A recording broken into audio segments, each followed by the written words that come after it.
बिस्मिल्लाहिर्रहमानिर्रहीम। Viewers, I am Syed Ahmed Mujtaba, advocate high court, और आप देख रहे हैं universe of law by Ahmed Mujtaba.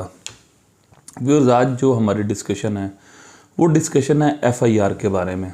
FIR आपको जैसे कि पता है, जब भी कोई क्राइम कमिट होता है किसी भी जगह पे, तो आप जब फर्स्ट इन्फॉर्मेशन जो पुलिस को डिलीवर करते हैं, पुलिस उस इन्फॉर्मेशन को अपनी रजिस्टर में दर्ज कर लेती है, जो कि ज़ाब्ता फौजदारी 154 सीआरपीसी के तहत उस वर्शन को, उस इन्फॉर्मेशन को जब दर्ज कर लेती है तो हम कहते हैं कि जी मुकदमा दर्ज हो गया, यानी कि एफआईआर दर्ज होगी।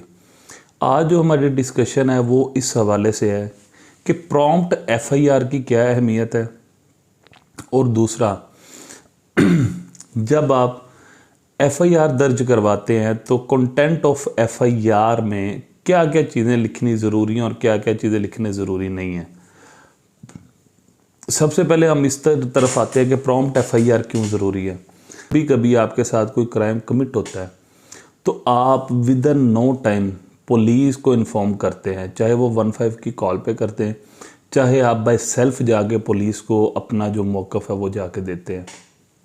कभी भी याद रखें, अगर आपके साथ कोई क्राइम कमिट हुआ है तो उसके हवाले से आपने फ़ौरन से पहले पुलिस को इतला देनी है, फ़ौरन से पहले एप्लीकेशन मूव करनी है। जब आप थाने में दरख्वास्त दे देते हैं, इट्स मीन कि आपने अपना जो ज़िम्मेदारी थी उसको पूरी कर दिया। उसके बाद पुलिस की ज़िम्मेदारी है कि पुलिस 154 सीआरपीसी के तहत मुकदमा दर्ज करे और दर्ज करने के बाद जो कानून हरकत में आ सके। अब अगर फ़र्ज़ करें कि आपका वक़ूआ 20 तारीख को हुआ है और आप 25 तारीख को जा रहे हैं एफआईआर दर्ज करवाने के लिए, तो ये जो 5 दिन का डिले है, ये कानून की नज़र में बहुत ही ज़्यादा संगीन साबित होता है। जब भी वक़ूआ हो, जब भी आपके साथ कोई क्राइम कमिट हो, तो उसकी फ़ौरन से पहले एफआईआर करवानी इसलिए ज़रूरी है क्योंकि जब जजेस देखते हैं डिले इन एफआईआर, इसका जो फ़ायदा है वो मुल्ज़मान को होता है। और दूसरी चीज़ है, डिले इन एफआईआर में कानून ये कहता है कि अगर कोई बंदा डिले के साथ एफआईआर दर्ज करवाता है, इट्स मीन कि उसने ये स्टोरी जो है वो झूठी बनाई है। जो इस्तगासा के गवाहान हैं, यानी कि जो एफआईआर के गवाह हैं, उनको क्रिएट करने के लिए ये डिले करता रहा है। ये सारी जो बात आपकी, जो आपके साथ क्राइम कमिट हुआ है, ये उस क्राइम के सारी स्टोरी को झूठा साबित करने के लिए वो डिले आपके ख़िलाफ़ इस्तेमाल हो सकता है। इसी वजह से चाहे वो कत्ल की एफआईआर है, अगवा की एफआईआर है, चाहे वो चोरी डकैती की एफआईआर है, चाहे वो किसी भी टाइप की एफआईआर है, आप विद इन नो टाइम जो है वो आप एफआईआर दर्ज करवाने के लिए दरख्वास्त मुतलका थाना में दें। कहते हैं कि कंटेंट ऑफ एफआईआर पे किस तरह ध्यान देना चाहिए। ये हमेशा याद रखें कि प्रॉम्प्ट एफआईआर से ये मुराद नहीं है कि आप एक्स्ट्रा स्टोरी लिखकर झूठ बोल के आप मुकदमा दर्ज करवाएं, हक़ाइक़ के बरक्स मुकदमा दर्ज करवाएं। आप इतनी जल्दी कर जाएं, आप इतनी ही तेज़ी दिखा दें कि आपको पता ही ना हो कि आपने उस एफआईआर में लिखना क्या था, बातें क्या लिखनी थी, उसमें जो स्टोरी लिखनी थी वो क्या लिखनी थी। आपको मुकम्मल हक़ाइक़ का ही पता नहीं है, जिसकी वजह से कल को जो मुल्ज़मान है आपके, उनको इस चीज़ का फ़ायदा हो सकता है।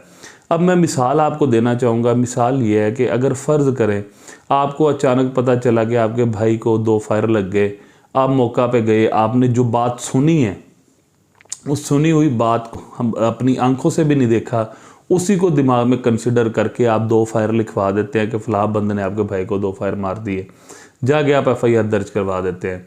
जब रिज़ल्ट सामने आता है, जब मेडिकल सामने आता है, तो मेडिकल बताता है जी फायर एक ही है। तो ये जो आपका चेंजिंग ऑफ जो आपकी कंट्राडिक्शन है, तो ये जो कंट्राडिक्शन है आपकी मेडिकल एविडेंस में और आपकी अकलर स्टेटमेंट में, ये जो डिफरेंस है ना, ये सबसे बड़ा कंट्राडिक्शन है। उसका फ़ायदा उल्टा मुल्ज़मान को होता है। अल्लाह ना करे किसी के साथ किसी किस्म का कोई वाक़या रोनुमा हो जाए, तो कोशिश करें सबसे पहले स्टेबिलिटी हो, स्टेबिलिटी के बाद हक़ाइक़ को देखें। जब आपको मुकम्मल हक़ाइक़ से बाइल्म हो जाए, कि आपको पता चल जाए कि अल्लाह ना करे किसी ने फ़ायर मारा है, तो फ़ायर किस जगह पे लगा है, फ़ायर कितने लगे हैं, मारने वाला कौन था, ये पिस्टल का फायर लगा है या किसी और चीज़ का फायर लगा है, ये सारी चीज़ें जो हैं ये आप वक़ूआ के दौरान जो है वो अपनी एफआईआर में दर्ज करते हैं। अब इस स्टोरी को आप कभी भी ज़िंदगी में याद रखें कि आप लेंथी जो एफआईआर होती है वो कानून कंसिडर नहीं करता। अब लेंथी एफआईआर से ये मुराद है कि आप लिखें कि जी मेरा भाई घर पे खड़ा हुआ था, वो घर से निकला, एक दोस्त मिल गया, उसके साथ बाइक पे जा रहा था, आगे जाके रास्ते में वो किसी जगह पे रुक गया, वहाँ से वो मिल्क शेक पी रहे थे, इसी दौरान जी कोई दूसरा बंदा आया, उसने आगे उनको देखा, ये उसके बाद उनकी आपस में लड़ाई होगी, लड़ाई होने के बाद मेरा भाई फिर घर आ गया, वो उसके पीछे आ गए। ये इतनी डिटेल में उलझाने की ज़रूरत नहीं होती। जो कंटेंट ऑफ एफआईआर है हमेशा मुख्तसर रखें और टू द पॉइंट बात करें आप उसमें कि सिंपल इज़ दैट कि मेरा भाई फ़लाँ जगह पे मौजूद था तो उसकी वहाँ पे किसी के साथ हाथापाई हुई, उसी चीज़ का बदला लेने के लिए उन्होंने आके मेरे घर पे मेरे भाई के ऊपर फायरिंग कर दी, जिसके नतीजे में उसको 2 फायर लगे और कत्ल की नीयत से मारने की वजह से मेरे भाई को ज़ख्मी कर दिया है। ये एक सिंपल सी एफआईआर है। जब भी आप लेंथी स्टोरी लिखते हैं एफआईआर में, वो लेंथी स्टोरी आपकी पूरी इस्तगासा की स्टोरी को झूठा सा गर्दाना जाता है। और लेंथी स्टोरी में जब आप नॉर्मल चीज़ें जो होती हैं उनको ऐड कर देते हैं और जो स्पेसिफिक चीज़ें होती हैं, जो कि टू द पॉइंट चीज़ें होती हैं, उनको आप डिस्कस नहीं करते, तो उल्टा ये आपकी एफआईआर को मज़ीद कमज़ोर कर देता है। इसीलिए जब भी आपके साथ कभी कोई क्राइम कमिट होता है तो कोशिश करें कि आप उसकी एफआईआर करवाने के लिए किसी अच्छे लॉयर से रब्ता करें और विद इन नो टाइम करें, तब ताकि जो ये चीज़ें, ज़ाहिरी बात है अल्लाह ना करे किसी के साथ कोई हादसा हो, अल्लाह ना करे किसी के एक घर में कोई कत्ल हो या कोई डकैती हो या किसी ना किसी किस्म का कोई उसको लड़ाई झगड़ा हो जाए या उसको फायर लग जाए, तो ये सारे मामलात में इंसान बौखलाहट का शिकार होता है, इंसान को समझ ही नहीं आ रही होती मैंने करना क्या है।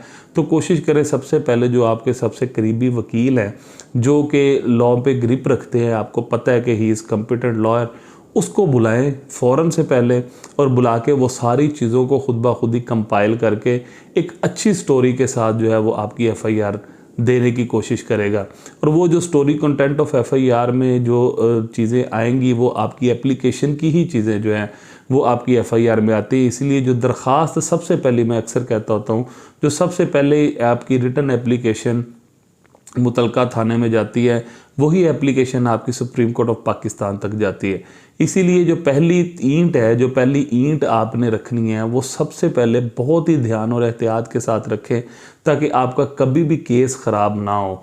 जब आप किसी वकील से रब्ता करते हैं, वो आपकी मुकम्मल तौर पे जांच करने के बाद, आपकी एक एक लफ्ज़ को देखने के बाद, आपके एक एक पहलू को देखने के बाद, कानूनी तौर पे अपने माइंड को अप्लाई करके वहाँ पे जो उसका लीगल माइंड है उसकी एप्लीकेशन के बाद जो है वो आपकी स्टोरी को ड्राफ्ट करता है।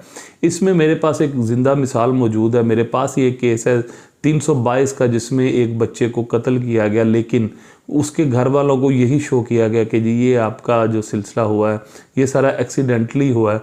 तो वो एक बहुत ही लेंथी एफआईआर उन्होंने लिखी, उन्होंने बताया ऐसे हुआ, घर से निकला, फिर आगे रोड पे गया, रोड से वहाँ से लेके आगे 3-4 और दोस्त ले गए, वो उसको मज़ीद आगे ले गए, वहाँ से 3 दोस्त उधर रुक गए, एक बच्चा जो आगे मज़ीद उसको आगे ले गया, वहाँ पे जाके उसका एक्सीडेंट हो गया तो उसने मार दिया। ये मतलब ये कि जो असल हकीकत थी, जो असल स्टोरी थी, उसको उन्होंने बहुत शॉर्ट टच किया। जो कत्ल का मामला था, ना उसमें गवाह डाले गए, ना मौके के गवाह डाले गए, ना कोई वहाँ पे वजह टक्कर के गवाह जिसको हम चांस फिटनेस भी कहते हैं, ना वो गवाह डाला गया, किसी चीज़ को भी नहीं डाला गया। सिंपल जैसी स्टोरी सुनी वैसी ही स्टोरी लिख के एफआईआर दर्ज करवा दी और उसका बेहद फ़ायदा जो है वो मुल्ज़मान को हो रहा है।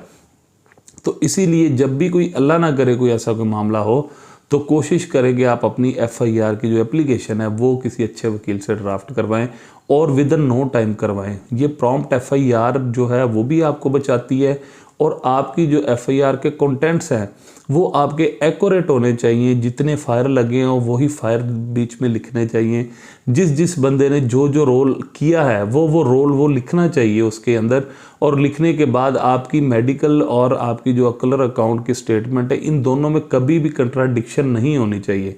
क्योंकि जब भी आप जो एफआईआर लिखते हैं और मेडिकल में कुछ आता है, एफआईआर में कुछ है, 161 की स्टेटमेंट्स में कुछ है, तो ये जो आपस में कंट्राडिक्शंस होते हैं, इसका फ़ायदा जो है वो अल्टीमेट मुल्ज़मान को मिलता है। तो इसीलिए हमेशा याद रखें कि प्रॉम्प्ट एफआईआर करवाएं, लेकिन लीगल एफआईआर हो, आपकी एफआईआर की स्टोरी मुख्तसर हो, उसमें आपके जो आपके साथ जुल्म हुआ है या जो आपके साथ क्राइम कमिट हुआ है सिर्फ उसकी स्टोरी लिखें। एक्स्ट्रा चीज़ें लिखने की आपको बिल्कुल कतई ज़रूरत नहीं है, ताकि मुलजमान को फ़ायदा ना हो बल्कि आपको फ़ायदा पहुँचे। तो ये थी आज की हमारी आज की वीडियो। इंशाल्लाह अपनी अगली वीडियोज़ में मज़ीद लॉ को डिस्कस करेंगे। Thank you so much. Allah.